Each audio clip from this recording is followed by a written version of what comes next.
আমার যাবতীয় যা ছিল স্বর্ণ টাকা পয়সা সব শেষ, আমার কিচ্ছুই নেই।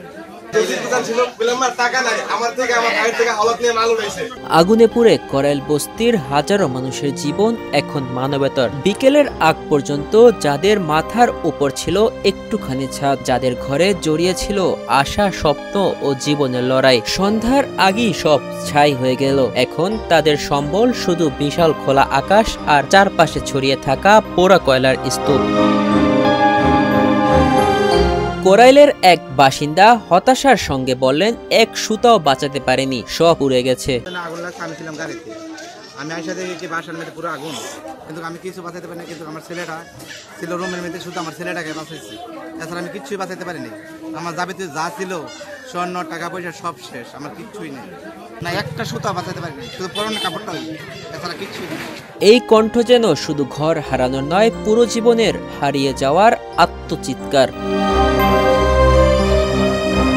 রাজধানীর কেন্দ্রীয় গুলশান বনানীর পাশে থাকা ৯০ একরের করাইল বস্তি প্রতিদিন হাজারো মানুষের বেঁচে থাকার গল্প লেখে। কিন্তু ২৬শে নভেম্বর বিকেল ৫টা ২২ একটি বিস্ফোরণের শব্দের সঙ্গে শুরু হয় আগুনের দাপট। সারি সারি ঘরে আগুন ছড়িয়ে পড়ার সঙ্গে সঙ্গে ব্যস্ত হয়ে ওঠে ফায়ার সার্ভিসের ১৯টি ইউনিট। তবুও থামানো যায়নি আগুনের লেলিহান শিখাকে।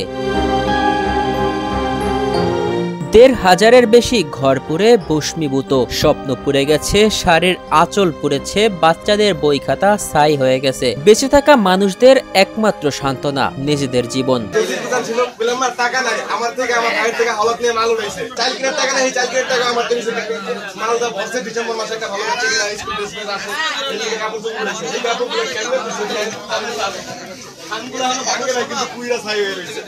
প্রত্যক্ষদর্শীরা জানালেন, আগুনের সূত্রপাত গ্যাস সিলিন্ডারের বিস্ফোরণ থেকে, কিন্তু সর্বনাশ আরো বেড়েছে মানুষের ভয় এবং আতঙ্কের কারণে। মালামাল চুরি হবে এই ভয়ে কেউ ঘরে ঢুকে আগুন নেভাতে পারেনি। অনেক প্রত্যক্ষদর্শী অভিযোগ করেছেন, রহস্যজনকভাবে আগুন নেভাতে সহায়তা করেনি প্রশাসন।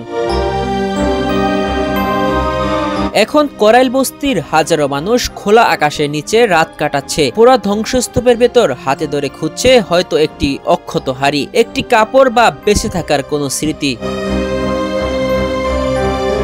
তাদের চোখে এখন একটাই প্রশ্ন, এই শীতে আমরা কোথায় ঘুমাবো? কিন্তু সেই প্রশ্নের উত্তর দেওয়ার মতো কেউ নেই।